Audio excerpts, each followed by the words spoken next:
Bonjour chers internautes dal leen jàmm ci seen en tout cas télé en ligne Women First Media nuñ koy defee en tout cas week-end bu jot dellusiwaat en tout cas sur l'actualité phare de la semaine. Pour cette semaine nous parlons de la presse entre précarité, répression et survie. Quel lendemain pour la presse sénégalaise moo tax wéetuñu benn yoon ci plateau bi. C'est un réel plaisir ñuy dalal ki nga xam ne rek mooy monsieur Guèye Mapot, journaliste directeur de publication Infomédia. Monsieur Guèye, bonjour. Bonjour Yvette Petit-Mendy, bonjour doyen Alfred. Bonjour doyen. Bonjour Yvette, c'est un plaisir toujours de venir à Women First pour discuter de l'actualité de la semaine. J'en profite aussi pour saluer monsieur Guèye et tous les internautes qui nous suivent dans cette émission. Au plaisir de vous accueillir alors. On commence par monsieur Mapot Guèye. Comment décrivez-vous aujourd'hui la situation de la presse sénégalaise au vu li xew autour de nous dernièrement entre des arrestations, des libérations, des journalistes poursuivis, l'aide à la presse entre autres. Comment décrivez-vous la situation? Alors Yvette, je vous souhaite d'abord une cordiale poignée de main, saluer les internautes de Women First Femmes en première ligne et saluer tout le personnel de Women First.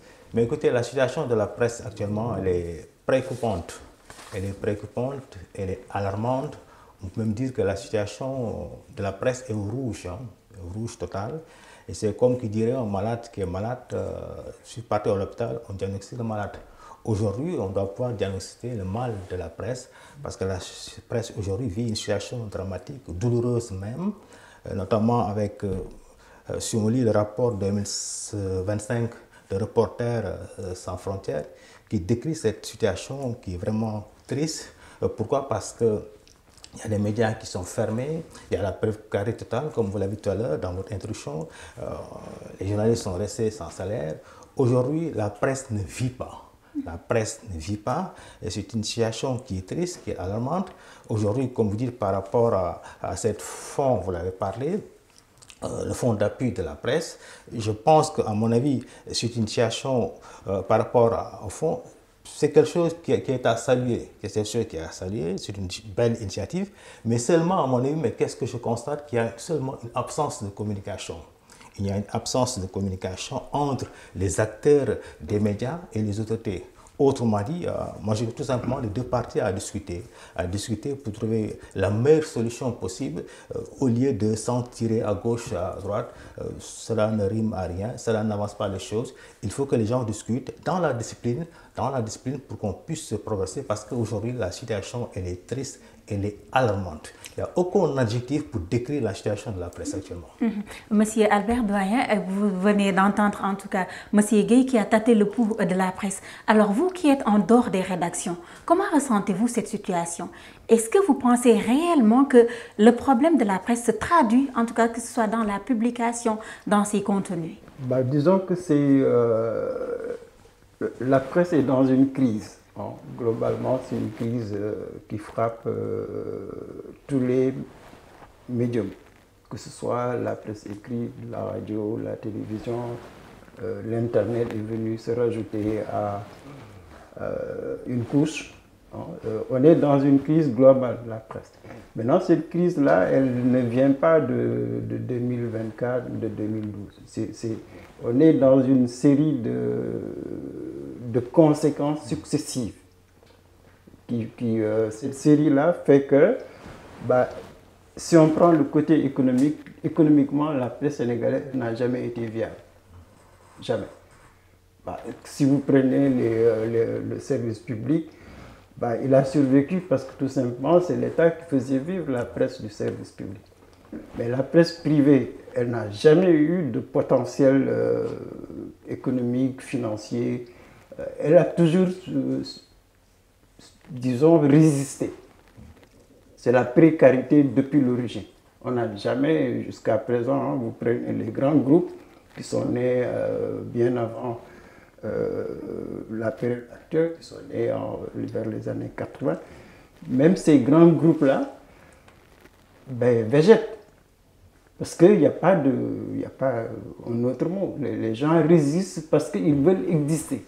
Mais financièrement, ils ne supportent pas les charges de l'entreprise. Alors, excusez-moi, doyen, est-ce que ce n'est pas un paradoxe quand on parle de précarité de la presse privée, alors que chaque jour, il y a en tout cas une nouvelle presse qui émerge, surtout avec l'avènement des réseaux sociaux. Comment en tout cas expliquez-vous cette situation? Disons que la presse, c'est un secteur médiatique. Les médias ont toujours évolué en fonction du développement de l'économie. Tu as eu la presse écrite.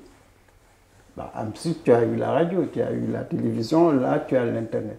Donc, les médias évoluent en fonction des développements technologiques, en fonction aussi de l'économie. Le média fait partie des sociétés modernes parce que c'est une société de l'information. Donc, les médias s'adaptent. Maintenant, la crise, c'est ça qui explique la difficulté de la presse sénégalaise, c'est qu'elle a un faible poids financier et économique. Ça, c'est un facteur permanent structurel. Maintenant, l'autre facteur, c'est que la presse sénégalaise, elle a du mal à se professionnaliser. Par exemple, l'Internet, c'est un secteur nouveau, mais personne ne contrôle. Qui veut est dans l'Internet, qui veut est en ligne. C'est un secteur qui est venu s'ajouter au problème parce que tout simplement, même la loi n'a pas prévu cette explosion de la presse en ligne. Ce qui fait que ce ne sont pas des journalistes qui animent cette presse en ligne. Il y en a quelques-uns qui ont mis en place le groupe, mais ils se débrouillent par le moyen du bord. Mais vous regardez ce qui se passe au niveau de la presse en ligne, il n'y a pas de journalisme. Il n'y a pas de code, il n'y a pas de tradition journalistique. C'est un secteur qui est là, qui dépasse et les journalistes et l'État. L'État est en retard sur le développement des nouvelles technologies. Maintenant, pour ce qui est de la presse traditionnelle, le problème, c'est le modèle. On n'a pas de modèle d'entreprise de presse. C'est ça qui fait que c'est extrêmement difficile. Par exemple, tu vois tous les groupes de presse là, ils ont un dénominateur commun. C'est qu'ils ne peuvent pas prendre en charge la masse salariale. Il n'y en a pas. Il n'y a pas une entreprise sénégalaise qui n'est pas déficitaire structurellement. Mais ça, vous ne pouvez pas exister. Maintenant, les causes sont nombreuses. Parce qu'il y a déjà les entrepreneurs. Ils n'ont pas, je suis désolé, ils n'ont pas d'un profil d'entrepreneur. C'est des hommes d'affaires, c'est des gens influents qui montent le groupe, mais ce n'est pas des entrepreneurs dans un secteur névralgique comme les médias. D'un autre côté, vous avez l'État. L'État n'aide pas la presse. Mais ce n'est pas une aide de, je sais pas, 1 milliard, 5 milliards. Ça ne peut pas faire vivre une entreprise de presse. Et vous êtes à plus de 400 organes. Vous ne pouvez pas accéder à la publicité de l'État. Vous n'avez pas de soutien du patronat national. Vous n'avez pas de soutien international. Ce qui fait que financièrement, ça ne tient pas la route, ce modèle-là. Maintenant, la grande difficulté, elle est politique, il a abordé. On est dans une situation de déni des réalités. Les patrons, ils ne voient pas la réalité. L'État ne voit pas la réalité. Mais si vous ne communiquez pas, si vous ne faites pas un diagnostic sincère de l'état de la presse, mais vous allez vous tirer dessus. En parlant doyen, excusez-moi. Tu m'excuses. C'est-à-dire qu'on se masque la réalité. Alors que la réalité, elle est là. C'est-à-dire que la presse participe à la démocratie. C'est évident. 3 alternances, à cause, les médias ont joué un rôle. Mais économiquement, chaque pouvoir qui arrive, depuis Abdou Diouf jusqu'à actuellement, chaque pouvoir qui arrive est en mal avec la presse. Mais il faut diagnostiquer, il faut avoir le courage de...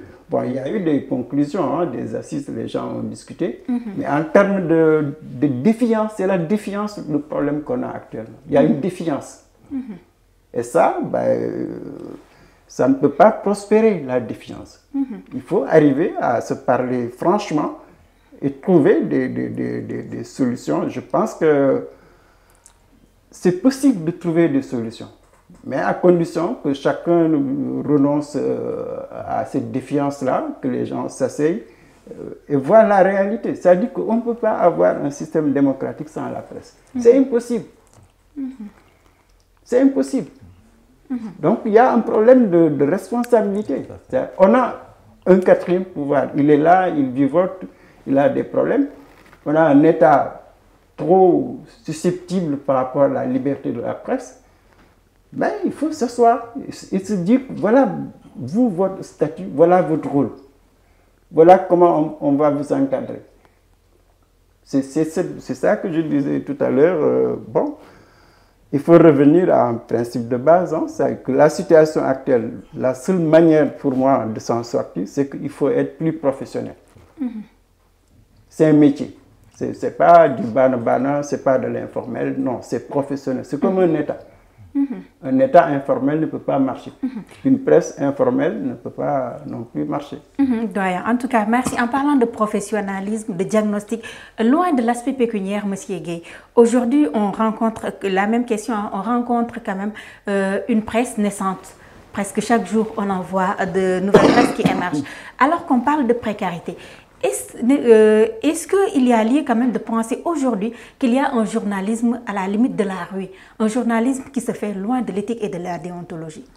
Alors avant de répondre à votre question, j'ajoute par rapport, pour abonder dans le même sens que le doyen, en parlant de démocratie, par rapport à ces trois alternances, évidemment oui, la démocratie, la presse a joué un rôle fondamental dans l'alternance du pays depuis l'avènement d'Émile Diouf, Abdoulaye Wade, Macky Sall, pour dire qu'aujourd'hui la presse est importante dans un pays.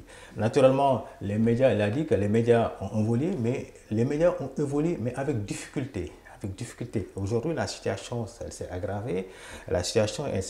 Maintenant, par rapport à ces discussions, il faudrait que ces discussions puissent se faire avec honnêteté, avec responsabilité, comme on l'a dit, que les gens parlent avec franchise vraiment pour trouver une solution. Mais aujourd'hui, vu la situation où nous sommes, on dirait que chaque parti est dans son camp. Hier, bon, on a vu qu'hier, les gens sont réunis à la maison de presse pour mettre en place le front pour la défense de la liberté. On doit se réunir la semaine prochaine. Donc ça veut dire qu'il faut que les gens se parlent, quoi, vraiment pour trouver une solution. Alors, autre chose, tu as parlé des réseaux sociaux, mais oui, les réseaux sociaux ont bouleversé totalement aujourd'hui la situation. Tu parles du journal de la rue, comme il a dit aujourd'hui, naturellement par rapport à ceux qui sont sur l'Internet, oui, ce sont des gens qui ne sont pas journalistes, oui. Autrement dit, cela veut tout simplement que on n'a pas pris des choses en avant. Par exemple, par rapport au code, le code de la presse n'avait pas pris en chose par rapport à tous ces dérives-là, à l'Internet, tout ça. Autrement dit, qu'est-ce que ça veut dire? Il y a lieu aujourd'hui de réformer ce code de la presse par rapport à ce que vous êtes en train de dire, le journal de la rue aujourd'hui, qui fait mal, hein, qui fait très mal aujourd'hui. Pourquoi? Parce qu'il y a certains même qui se considèrent même comme ce que le doyen qui rejette ces gens, mais ces gens-là se considèrent aujourd'hui comme étant des journalistes. Ils se considèrent comme étant des journalistes. Si on parle des influenceurs, des lanceurs d'alerte, donc des gens de la rue, donc il suffit d'avoir une petite, comment dirais-je, un téléphone, bon, tu vois. Donc il y a lieu de revoir tout cela, donc pour diagnostiquer mal, mais vraiment il y a lieu, autrement dit, de revoir tout cela pour que les gens puissent se rencontrer, même par rapport à la discussion, hors même les journalistes, surtout on doit soigner. Moi je pense que par rapport à ce qu'on doit appeler, par exemple, les journalistes, la société civile, les politiques, c'est-à-dire que parce que ce qui se passe vraiment aujourd'hui, vraiment ça. Il faut une synergie d'action. Vraiment, ça fait très mal. Et la situation, on dirait que la situation s'empire de jour en jour. De jour en jour, les jeunes hommes de la rue dominent aujourd'hui. Ils sont sur les réseaux sociaux, ils disent n'importe quoi. Donc, il faut remédier à cela. Alors, j'en viens à doyen. Il faut remédier à la situation et c'est un homme de presse qui parle. Alors, en tant que personne lambda, en tout cas, une personne qui réceptionne l'information, on a vu aujourd'hui l'impact des réseaux sociaux ou des journalistes en ligne sur la population. Ils parviennent en tout cas à transmettre l'information au chaud, sans censure, quelquefois que ce soit l'image ou les paroles ne sont pas censurées. Ils donnent cela au public à chaud. Qu'est-ce qu'il faudrait faire en tout cas aujourd'hui pour revenir à la base du journalisme? Et j'ose dire que c'est une manière en tout cas qui génère plus de vues, le contenu, il génère plus en tout cas d'attraction et à dire la publicité même, elle passe par ces canaux-là. Alors, qu'est-ce qu'il y a lieu de faire en tout cas pour revenir au journalisme datant?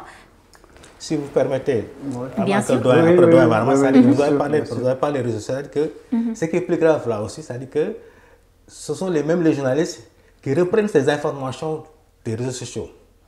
Ça génère plus de vues en tout cas. C'est-à-dire que, et pourtant, par moment, cette information, les gens ne vérifient même si l'information elle est vraie. C'est quand même souvent là, cette désinformation, on se profite. Donc, moi, je suis un genre de la rue, je véhicule, je balance ça dans les réseaux sociaux, il va être journaliste, top, il récupère, il met ça dans le journal. Donc, tout ça, ce sont des choses, ça fait partie des discussions sur des choses à éviter, à régler, quoi, vraiment. En tout cas, le journalisme de la rue est devenu les réseaux sociaux, en tout cas, sont devenus un talon d'Achille pour le journalisme, mais qui fragilisent en tout cas les b.a.-ba du métier. Oui, je pense que le constat, il est amer, mais il est objectif. À partir du moment où la presse ne s'est pas adaptée aux nouvelles technologies, quand vous prenez les pays européens, ils ont anticipé sur le net, sur la presse en ligne. Pratiquement tous les groupes européens significatifs se sont adaptés tout de suite. Que quand vous aviez un journal écrit, tout de suite vous intégrez, vous avez un site.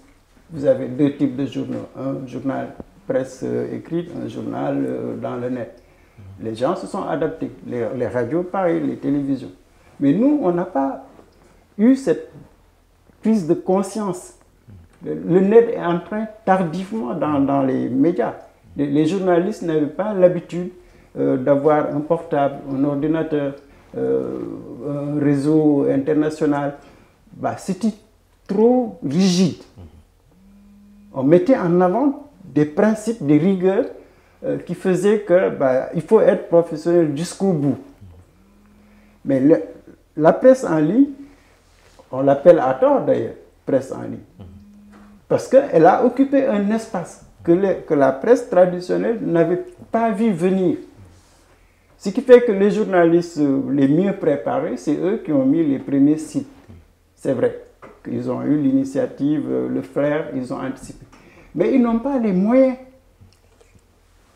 Ils ont pris sur le tas.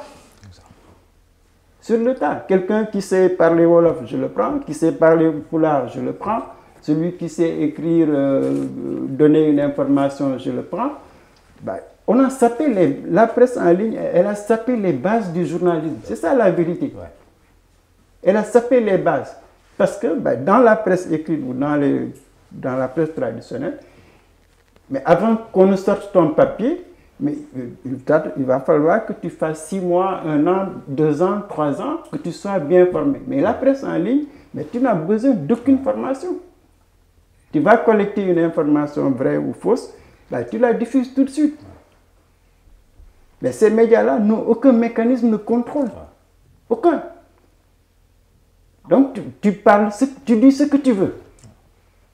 Et le pire, c'est que tu dis non seulement tout ce que tu veux, mais tu dis pour faire sensation.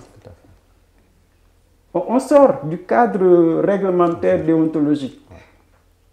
Ça tape les bases. Maintenant, ce qu'il faut faire, d'un côté, il faut que l'État se réajuste. Parce qu'il y a des lois il a dit tout à l'heure, le code de la presse, il est vieillotte. Il faut adapter le code de la presse. Mais aussi, les groupes de presse qui existent, il faut qu'ils s'adaptent à cette nouvelle donne. Mais troisième niveau, la presse en ligne, elle ne peut pas être laissée comme ça. Vous ne pouvez pas dire à quelqu'un, vous pouvez mettre votre presse en ligne. Dites tout ce que vous voulez à l'opinion publique. Mais en termes de démocratie, c'est grave qu'on laisse l'opinion à la merci de ce qu'on voit, les injures, la diffamation, la désinformation. On déstabilise aussi bien les valeurs du journalisme, mais les valeurs de la société.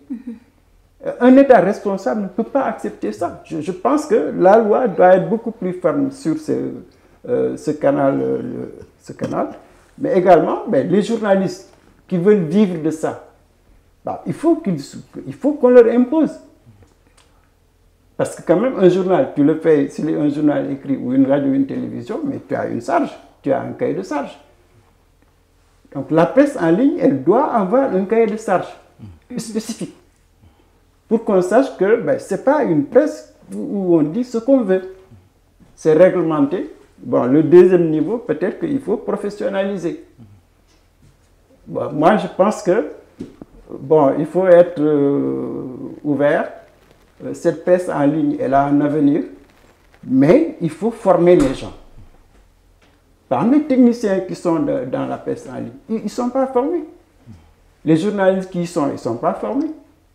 Et Dieu sait que c'est une niche d'emploi. Donc il faut que l'État, ou même les écoles de formation privées, mais qu'ils prennent en charge cette formation dans les nouvelles technologies. Comme je le disais tout à l'heure, c'est un métier. C'est un métier d'avenir. On ne peut pas laisser notre jeunesse, dans 15 ans, les gens qui sont dans la presse en ligne, mais ils vont être un danger. Que comme il a dit, un influenceur, qu'est-ce qu'il a? Il a besoin juste d'outils technologiques, il fait sa vidéo, il balance. Mais il peut mettre en danger notre sécurité. Donc même l'influenceur, je pense que l'État doit être beaucoup plus ferme que ça.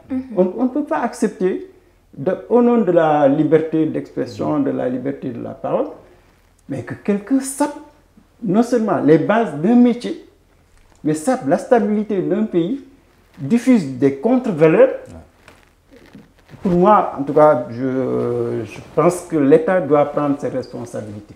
Que c'est un média, c'est vrai qu'il y a beaucoup d'influence, qu'il y a beaucoup d'avenir, mais il faut réglementer la presse en ligne si on ne veut pas être victime. Même dans les pays africains, c'est très courant. Tous les conflits religieux, interethniques sont toujours passés par ce canal. Et si vous regardez même le Sénégal, qui est un grand pays démocratique, depuis 2 ans, on ne parle que d'injures. Que d'injures, diffamation, des informations. C'est comme si nous, on perd le contrôle. Et je pense qu'il faut quand même que l'État, évidemment les journalistes aussi. Moi, je suis sidéré de voir, dans des médias qui se respectent, que tu as des plateaux, tu fais intervenir des gens qui ne sont pas formés. Qui ne sont pas formés. Alors que, mais quand même, un responsable journalistique doit savoir que la radio, la télévision, la presse écrite, cette parole-là, elle est sacrée. Je ne peux pas accepter que dans une émission, qu'un journaliste accepte quelqu'un qui est anti-modèle. Je le laisse parler, je ne le coupe pas. Et des fois même, je fais venir cette catégorie-là parce que je suis à la recherche de vues. Ou je suis à la recherche de l'argent. Ça, je pense que, en tout cas, c'est un problème. D'ailleurs même, pour terminer sur ça, on n'a pas ce type de problème avec la presse traditionnelle. On l'a pas. En parlant même de presse traditionnelle, M. Gué, si nous voulons en tout cas revenir sur les bases du journalisme pur et dur comme appris à l'école, alors hormis l'échelle État, si on en revient à l'échelle, par exemple, au sein des rédactions, qu'est-ce qu'il faudrait faire de manière concrète déjà pour que la nouvelle génération puisse avoir cet amour du journalisme, loin du journalisme qui se fait aujourd'hui? Comment on peut s'organiser, que ce soit au sein des rédactions, au sein des écoles de formation, en tout cas les personnes qui étaient là avant la nouvelle génération, puissent en tout cas former ces jeunes-là, mais surtout qu'il y ait cette synergie d'action pour faire rayonner en tout cas le journalisme comme on connaissait. Alors d'abord, le constat est là, les rédactions sont délaissées. Si tu regardes presque dans plusieurs médias, presque il n'y a plus de rédaction. Quand je dis il n'y a plus de rédaction, ça veut dire que les gens d'habitude se réunissaient. Les gens se réunissaient le matin, l'après-midi, comme il a parlé des journaux traditionnels. J'ai fait avant les journaux traditionnels, on se réunit le matin, coordination, 20h, d'autres équipes. Mais tout ça, ça n'existe plus. j'ai ma rédaction, et elle habite Castor, l'autre, bon, Balance. Autrement dit, par rapport maintenant à cette rédaction, aujourd'hui, par rapport à cette génération vraiment a besoin d'être aidée, d'être encadrée. D'être encadré, tu l'as dit, sur les béabas du journaliste, d'abord, le comportement du journaliste, tu l'as dit tout à l'heure, et par rapport à ces gens qui invitent certains, par exemple, qui véhiculent n'importe quoi, mais là, non seulement c'est la responsabilité du journaliste et la responsabilité des médias. C'est-à-dire que vous ne pouvez pas être dans un plateau, inviter, par exemple, Moussa Mandiaye ou Kilendiaye, dire n'importe quoi, alors, comme vous dites, pour avoir plus de vues. Donc ça, c'est la responsabilité donc, du journal et des médias. Donc, les rédactions ont besoin aujourd'hui, c'est vrai que ce qui existait avant, ça n'existe plus. Ce qui existait avant, les gens non seulement se réunissaient, parlaient, comme par exemple disait, Manuel Scama disait toujours que le journaliste doit éviter de fréquenter le politique. C'est-à-dire que vous pouvez être un ami, il faut éviter de fréquenter. Pourquoi? Parce que vous fréquentez le politique, il a parlé là tout à l'heure. Aujourd'hui, qu'est-ce qu'on remarque? Par exemple, les 3/4 des journalistes aujourd'hui, je ne dis pas tous, les 3/4, soit ils sont alignés dans notre cas, dans l'autre cas. C'est ce qui amène pour bon, ça c'est depuis, par exemple, depuis l'avènement de Wade, où il y a certains qui roulent pour telle politique, l'autre politique. Aujourd'hui, donc, même dans les rédactions, tu vois, vous êtes journaliste dans une rédaction, vous êtes dans un camp. Alors que maintenant, ce journaliste-là, il ne peut pas traiter, il ne faut pas donner la bonne information parce que déjà, il est aligné. Donc, autrement dit, aujourd'hui, dans les rédactions, nous devons encore encadrer davantage. Non seulement, c'est-à-dire, hormis, vous avez parlé de l'école de formation, mais les rédactions, c'est une école de formation. C'est-à-dire que vous pouvez aussi ne pas faire l'école de formation, vous venez dans une rédaction, on vous forme. On forme les bases du journalisme, ce qu'il faut faire, ce qu'il faut éviter, le comportement, tout ça. Bon, mais il y a lieu de revoir tout ça par rapport au comportement du journaliste, par rapport bon, c'est pas tout si, par exemple, excuse le terme, on voit certains aussi, il y a une certaine indiscipline, quoi. Bon, ça, on peut comprendre, c'est un problème d'éducation. Et pourtant, des fois, il y a certains qui sont des journalistes. Par exemple, dans certains plateaux, moi, je ne peux pas comprendre, par exemple, entre nous, vous êtes journaliste, je suis journaliste, je suis dans un plateau et je tire sur vous. Ça pose problème. Ça pose problème. Autrement dit, nous devons être solidaires d'abord. Nous devons être solidaires entre nous. D'abord, régler tout ça pour qu'on puisse se dire la vérité d'abord. Avant de parler de l'État, il faut que les journalistes puissent se dire la vérité, parler avec franchise par rapport aux dérapages qui existent dans les métiers. Par rapport à l'Internet, par rapport à la rédaction que vous dites. Donc, on encadre les jeunes, on les cultive, donc l'éducation, parce qu'hormis l'informé, il y a l'éducation aussi. Exactement. C'est important. Donc, malheureusement, aujourd'hui, comme vous dites, il n'y a plus de rédaction, les gens sont intéressés, les gens n'ont plus de rédaction. Donc, il y a lieu de revoir tout ça pour mieux encadrer davantage les jeunes, leur indiquer la bonne notion du journalisme et l'éducation. Qu'est-ce qu'il faut faire, qu'est-ce qu'il faut éviter.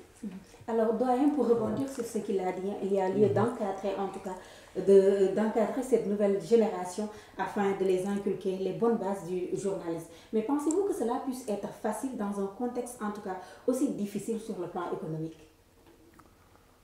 Ben, ce n'est pas facile, c'est sûr, parce que ben, justement, la crise de la presse s'est abattue d'abord sur les rédactions. On a déstabilisé la presse à cause de l'affaiblissement des rédactions. Si vous voyez l'histoire de la presse, à partir de 2000, il y a des vagues de départ de journalistes qui vont aller chercher dans l'administration publique, dans le secteur privé. Bon, on a affaibli. Parce qu'économiquement, ces anciens journalistes qui ont fait 10 ans, 20 ans se rendent compte qu'ils n'ont même pas de salaire. Ils n'ont pas de carrière, ils n'ont pas d'avenir, ils ont des familles. Donc, ils ont quitté les rédactions pour des raisons économiques et financières. Maintenant, la génération qui vient, là, ce qui est grave, c'est que les patrons de presse, ils ont une responsabilité. C'est incroyable ce qu'on voit au Sénégal depuis 10 ans, 20 ans. Tu montes ton entreprise de presse, pour toi, une rédaction, ça n'existe pas. Ce qui existe, c'est tu as un ami qui est journaliste, tu le mets directeur, l'autre, tu le mets rédacteur en chef, terminé. Ces entrepreneurs qui sont dans la presse, ils ne comprennent pas c'est quoi une rédaction. Ils s'en fichent, excusez-moi. Mais c'est ça qui fait mal quand vous regardez ce qui se passe. Mais tout le monde dit, ils viennent, les reporters, là, pour que tu leur donnes des per diem, 5 000, 10 000. Mais c'est du misérabilisme qu'on a cultivé.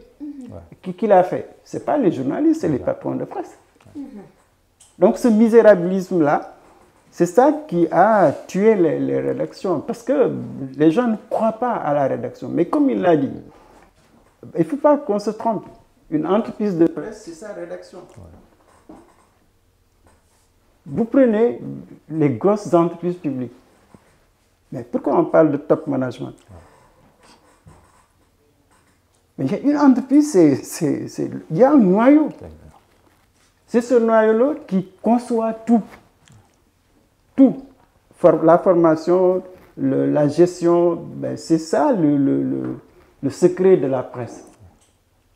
Les grandes entreprises de presse mondiale, pourquoi elles persistent pendant 40 ans, 50 ans, 60 ans? Parce qu'il y a un noyau très dur qui protège la mémoire. Mais nous, si vous regardez les anciens groupes de presse, vous pouvez compter 20, 30 de journalistes qui sont passés là-bas, qui ont quitté, qui sont ailleurs. Donc, il faut revenir à cet esprit de l'entreprise que l'on souhaite. La nouvelle entreprise, elle doit se fonder sur des rédactions. Si vous prenez même la presse en ligne, mais la presse en ligne, elle devrait être encore plus exigeante. Vous ne pouvez pas dire que moi, j'ai Women First, je suis en ligne, je diffuse tout ce que je veux. Mais vous êtes un danger. Donc, quel que soit Women First ou les autres, il faut toujours revenir à ce top management-là, qu'on ait une rédaction. La rédaction, c'est le pilier d'une entreprise de presse. Maintenant, il y a une rigueur qu'il faut imposer. C'est pour ça que je parlais tout à l'heure qu'il faut professionnaliser. C'est-à-dire qu'il ne faut plus accepter que quelqu'un qui ne maîtrise rien, ni la radio, ni la télé, ni la presse écrite, ni la parole, il est journaliste. Oh. Mais ça, je trouve que c'est grave que les journalistes puissent l'accepter. C'est mon métier. Moi, je vais apprendre 5 ans, 10 ans, 15 ans. Mon métier, j'entends vivre de ça. Et je sais que j'ai une place dans la société et dans la gouvernance.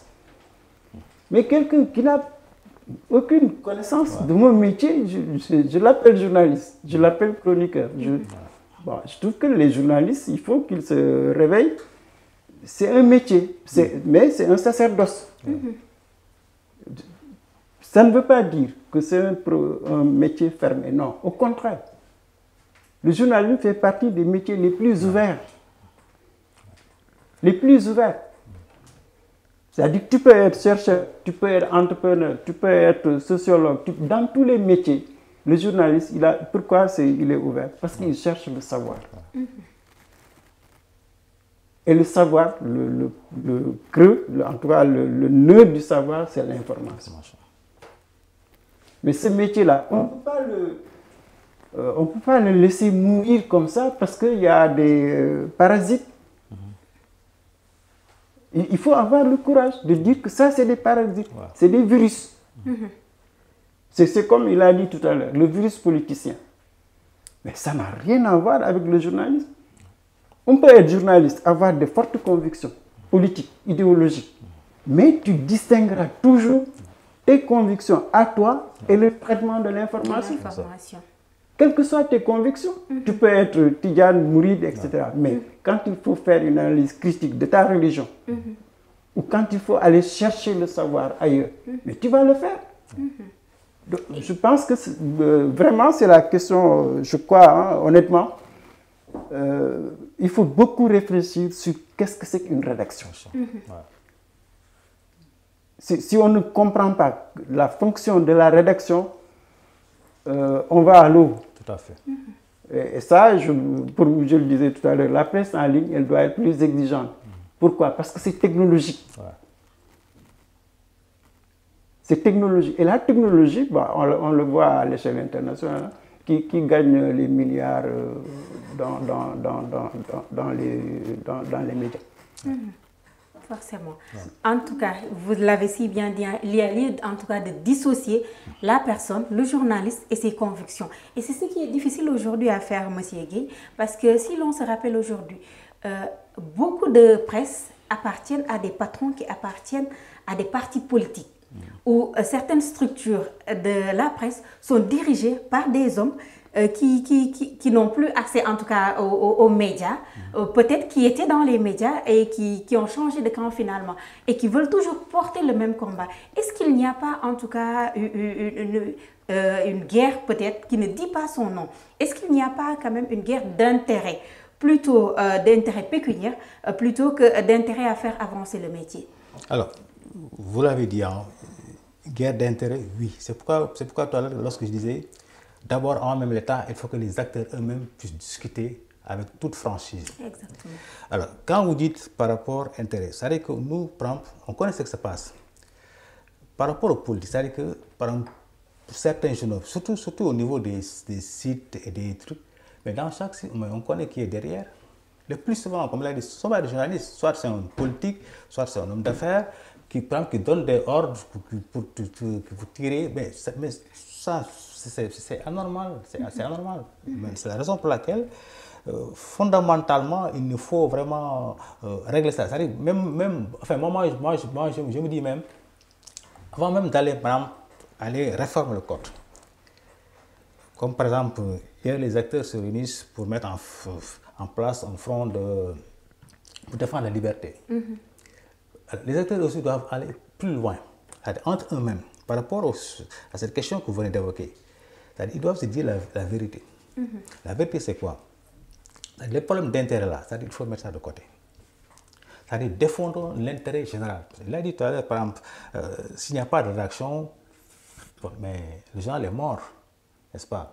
Le journal passe à l'eau, c'est juste. Donc, les problèmes d'intérêt personne là, il faut... Bon, c'est vrai que c'est un problème très difficile, mais c'est ce que nous constatons de plus.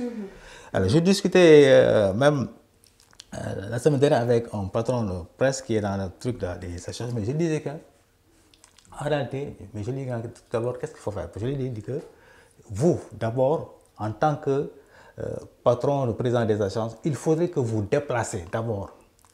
Déplacer, faire le tour de toutes les rédactions. Toutes les rédactions. C'est ce que j'ai dit. Faire de toutes les rédactions, parler avec le patron. D'abord, recenser tous les propriétaires des sites. Il faut qu'on puisse savoir. C'est-à-dire que si nous ne connaissons pas, bon, ce qui amène, ça amène les dérives. Discuter avec eux. Parce que ce qui amène la discussion, c'est-à-dire qu'il m'a dit que bon, lui, il ne peut pas comprendre. C'est ce qu'un journaliste peut tirer sur l'autre. Mais personne ne comprend. J'ai même ajouté pour dire que mais France 24, PVC, tout le monde sait qui est pour les propriétaires, mais vous n'entendrez jamais un journaliste se comporter ainsi. La raison pour laquelle je lui ai dit qu'il faut d'abord faire le tour de toutes les réactions, parler avec les directeurs, discuter avec eux en toute franchise. Voilà ce que nous voulons faire. C'est-à-dire que ne faire pas des réunions restreintes. Bon, il y a certains aussi qui sont frustrés. Il y a certains qui se frustrent. Pourquoi? Parce que par rapport au point que vous évoquez, problème d'intérêt, il y a certains qui disent que eux, ils ne défendent pas l'intérêt, ils défendent les intérêts personnels. Bon, on est là, quoi. Tu vois. Alors, c'est ce qui amène aujourd'hui, par exemple, il y a une division totale qui se passe, une division totale, et la situation est venue amplifier la situation. Alors, la raison pour laquelle aujourd'hui les gens sont bout de nerfs, donc il faut discuter pour trouver ces solutions. Je voulais ajouter, par exemple, tout de suite, par exemple, Loïc l'a dit, par exemple, à l'Internet.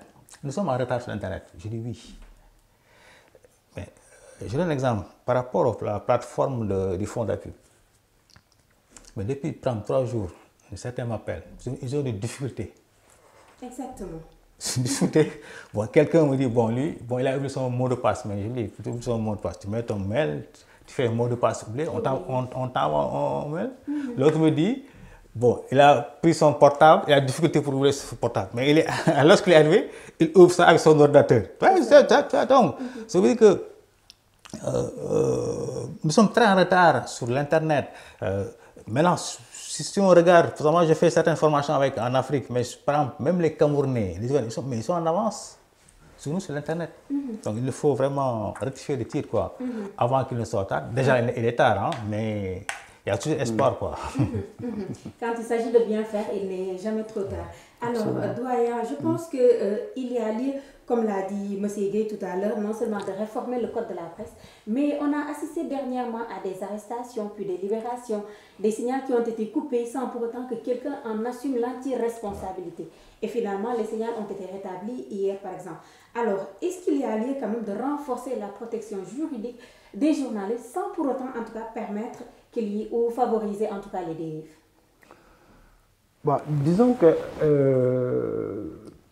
la liberté de la presse, elle existe au Sénégal. Personne ne pourra remettre en question la liberté de la presse. Ça fait partie des traditions au Sénégal, ça fait partie de la démocratie sénégalaise. Elle est née dans la défense des libertés, dans la démocratie. Donc de 60 à maintenant, je crois que c'est une vieille histoire. Bon, même Abdoulaye Wade disait un jour, bon, les Sénégalais, tu peux pas le faire taire. Exact. Nous, on est dans la démocratie depuis des dizaines d'années. Donc le problème, c'est pas tellement la liberté qui pose problème. Je pense que les nouveaux phénomènes dont on a parlé tout à l'heure sur la presse en ligne, ça a créé une psychose. Quand quelqu'un occupe les médias en ligne, il n'est pas journaliste, il diffame, il dénigre, il s'attaque à des personnes. Il n'est pas dans la déontologie du journalisme. Mais cette personne-là, il faut vraiment distinguer ce qu'elle fait et le travail du journaliste. C'est le premier problème qu'on a. C'est-à-dire qu'on a ouvert les vannes à tout le monde. Et ça, il y a des gens qui sont venus occuper cet espace. Bah, ils ont assombri la relation entre la presse et l'opinion. Bon, ça, c'est au niveau de la presse en ligne. C'est des dérives qui sont là, qui prennent de l'ampleur. Bon, il faut distinguer ça avec la liberté de la presse. Bon, maintenant, la liberté de la presse, proprement dit, si nous prenons le cas de Badiambat. Bon. C'est un cas. Il passe de statut de journaliste à un statut de chef d'entreprise, à un statut de politicien. Il mélange plusieurs genres dans sa personnalité. Mais là, concrètement, s'il est interpellé dans le cadre d'un rapport public sur une gestion financière, les journalistes, ils doivent vraiment être précis et distinguer l'affaire privée de l'exercice d'une profession journalistique ou de l'engagement politique. Cette confusion de genre-là, moi, je ne suis pas dedans. Il est interpellé dans un cadre précis. C'est un citoyen, il doit répondre à la justice. Ça n'a rien à voir avec la liberté de la presse. Bon. Maintenant, il y a les autres. Maïmouna, par exemple, a pris l'initiative d'interviewer.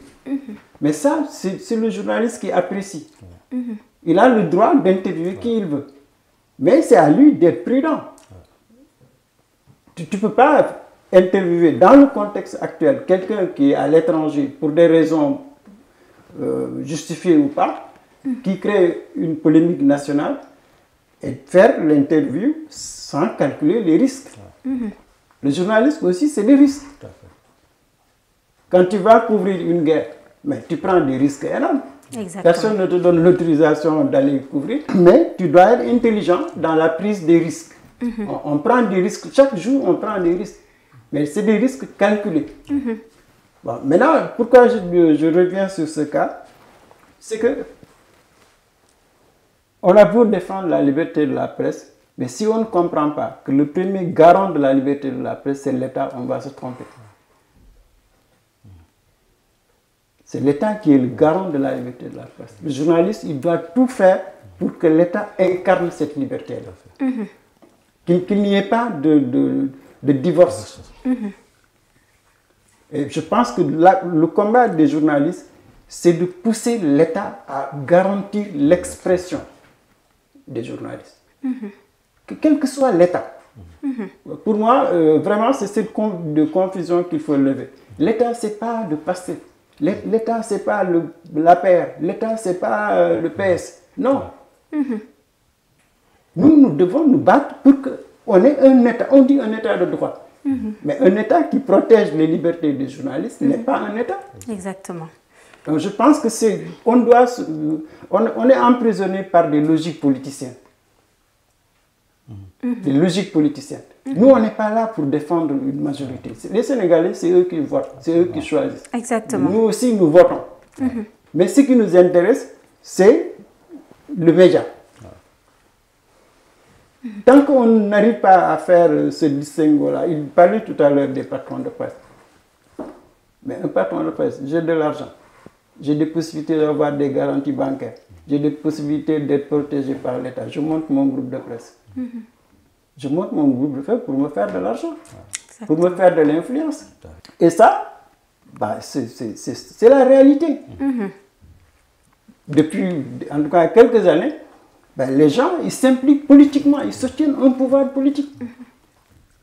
Donc ça, c'est pas ça le journalisme. Il faut qu'on soit conscient que c'est pas ça du tout le journalisme. Le journalisme, je prends toujours le cas de Babacar Touré pour que les gens comprennent. Babacar Touré avait des convictions politiques très fortes.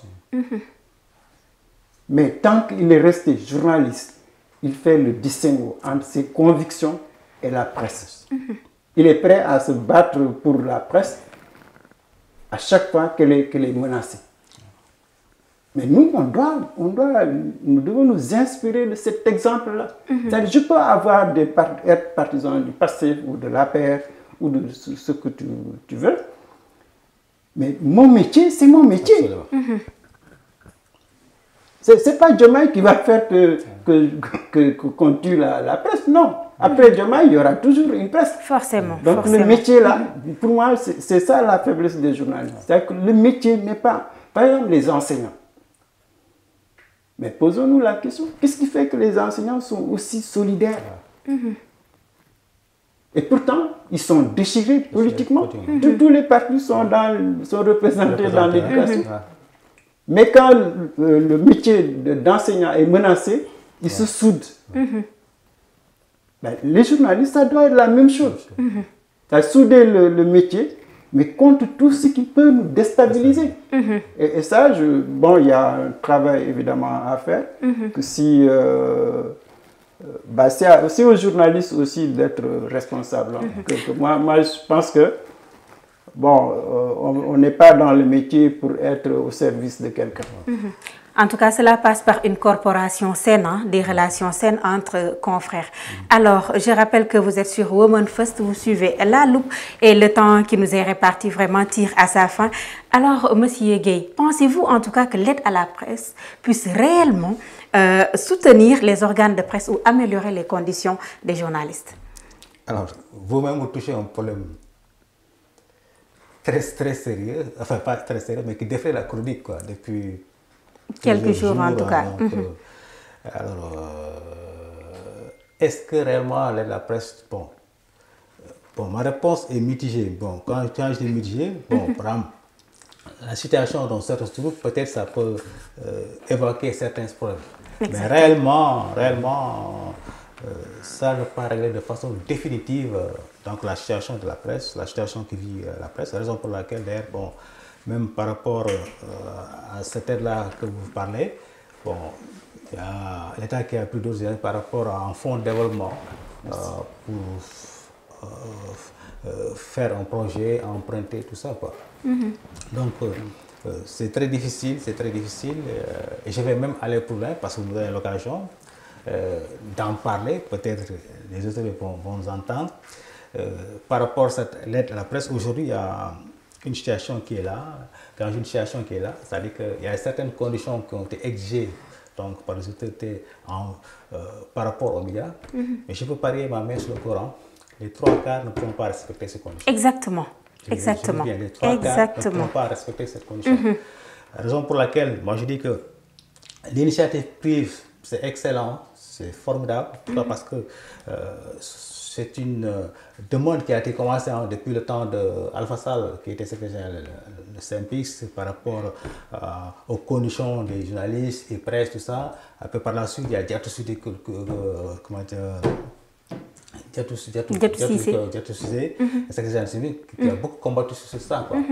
Donc, aujourd'hui, ça ne va pas tout régler. Mais par rapport maintenant, moi je dis, c'est un appel que je lance, un appel que je lance aux autorités, par rapport aux conditions qui ont été demandées aux médias, d'autant plus qu'aujourd'hui la presse vit une situation extrêmement difficile, 1000 fois difficile. Raison pour laquelle moi je pense qu'il y a lieu, par exemple, de faire une transition. Une transition, c'est quoi? C'est-à-dire que par rapport à cette année, c'est-à-dire que faire, disons, alléger en tout cas les alléger un peu.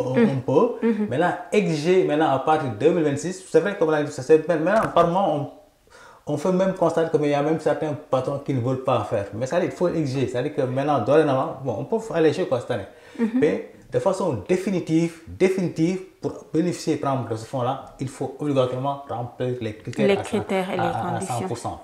Maintenant, ce fonds-là, en toute honnêteté, bon, ça n'a pas tout réglé. Ça n'a pas tout réglé, Bon, il y a beaucoup à faire, quoi. Vraiment. Il y a beaucoup à faire en tout cas et ça a été un réel plaisir en tout cas de vous accueillir sur ce plateau, Monsieur Mapote Gueye. Doyen, votre mot de la fin? Sinon, c'est avec plaisir que j'ai discuté avec M. Gueye sur une question quand même qui me semble importante pour notre démocratie, pour la presse.